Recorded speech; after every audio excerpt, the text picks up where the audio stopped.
Hi guys, little tip lang kapag mag skyway kayo, northbound, yan.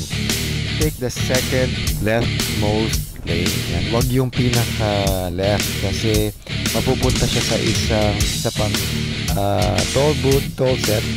Tapos mas mahaba yung pila kasi ito yung mga nagmamadali. Parang mas congested siya compared dun sa first na toll booth set. Yeah, so take the second leftmost lane.